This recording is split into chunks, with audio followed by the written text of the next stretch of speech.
Fail होता है या तू तेरे जीवन में कुछ नहीं कर सकता, तो अभिभावकों से मेरी एक गुजारिश है कि अपने बेटे और बेटी को किसी दूसरे के बेटे बेटी से तुलना करते हुए ये नहीं कहना है कि फलाने का वो ऐसा है या उसका वो ऐसा है। हमेशा उसे मोटिवेट करें, क्योंकि यदि आप मोटिवेट नहीं करते हैं, टूटते वक्त में आप सहारा नहीं बनते हैं, तो फिर उसको कोई और सहारा नहीं मिल सकता। इसलिए अभिभावकों को जो हर स्थिति में अपने बच्चों के साथ खड़ा रहना चाहिए।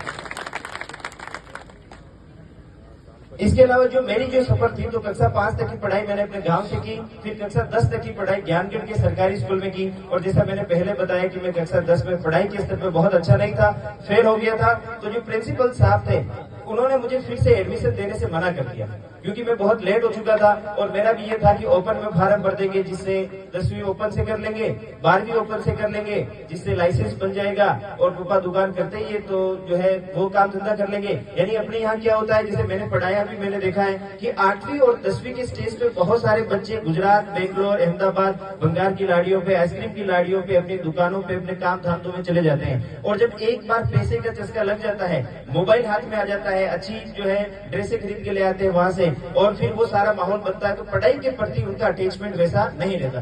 तो मेरे मन में भी था कि 10वीं फेल हो गए, कोई बड़ा दुख, जैसे 10वीं फेल होने का मुझे कोई दुख नहीं हुआ।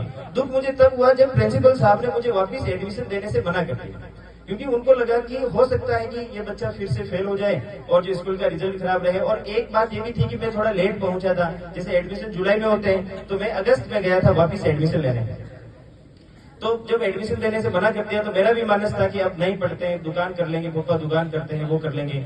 लेकिन उस समय जो है हमारे रिलेटिव, जो मेरे जो है पिता तुल्य है, नाथुलाल जी बैठे हैं यहाँ क्यारे साहब, उन्होंने प्रिंसिपल सर को भी फोन किया, और हमारे एक पीटी जी थे रामनारायण जी, उन्होंने कहा कि पढ़ाई छूटना, स्कूल का छूटना मतलब एक बच्चे के बचपन का खत्म हो जाना है। चाहे आपका बच्चा कितना ही कमजोर है, उसे कम से कम स्कूल या कम से कम विद्या कॉलेज तक की पढ़ाई जो आपको करानी है। तो उन्होंने जब प्रिंसिपल को कहा और पीटीए जी ने कहा कि मैं इस बच्चे की गारंटी लेता हूं कि आप इसे जो है फिर से एडमिशन दीजिए, और फिर मुझे कक्षा 10 में एडमिशन मिला। तो मुझे एक बात याद आती है कि जब मैं एडमिशन लेने गया था अगस्त महीने में, क्लास 10 में वापस जब इंटर हुआ था, तो मैथ के सर जो है वो पढ़ा रहे थे, और पूरी क्लास मेरी तरफ देख रही थी कि अभी अगस्त के महीने में कौन आया है इतना लेट 10वीं में। तो मैं 10वीं और फेल होने वाले बच्चे को समाज बहुत अच्छी नजर से देखता है, नहीं देखता है, और उसके प्रति एक थोड़ा नेगेटिव भी रहता है। तो वो जो क्लास के लोग, जो कुछ बच्चे हंस रहे थे, टीचर जो हंस रहे थे, वो उनकी अधरोष्टों से हंसी हुई हंसी मेरे दिमाग में, जहन में बैठी रही। और जब भी मैं पढ़ने में निराश होता था, मैं सोचता था कि नहीं, उस दिन जो लोगों की हंसी थी उसे तालियों में बदलेंगे। और इस वजह से मैं पढ़ पाया, और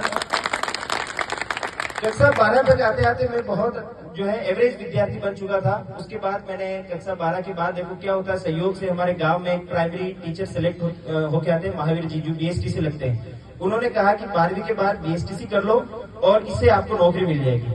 उन्होंने वो लक्ष्य की गाइड ला के दी थी मुझे, तो मैंने वो पूरी रट ली। लेकिन बीएसटीसी का जो प्रीलिम्स का एग्जाम होता है, उसमें भी मेरा पहले अटेम्प्ट में नंबर नहीं आया। तो मैं आपको ये कह रहा हूँ कि मैं किसी भी भर्ती को मैंने एक बार में क्लियर नहीं किया है। आप 10वीं भी 2 बार में पास किए, तो बीएसटीसी के प्री में भी मेरा एक बार में कैसे नंबर आता, एक बार में नहीं आया, वापस दूसरी बार दिया। तो कॉलेज मिली जयपुर, वहां गया पढ़ने, बीएसटीसी करने। तो सर ने तो केवल ये बताया था कि बीएसटीसी कर लो, इससे जो है नौकरी लग जाएगी, मास्टर बन जाएगा। लेकिन कॉलेज में जाने के बाद पता चला कि बीएसटीसी के बाद जो है अब तो रीट का एग्जाम और होता है, वो भी देना पड़ेगा। तो बीएसटीसी की फिर मैं जो है उस दौरान मैंने 2017 में, देखो पता नहीं कौन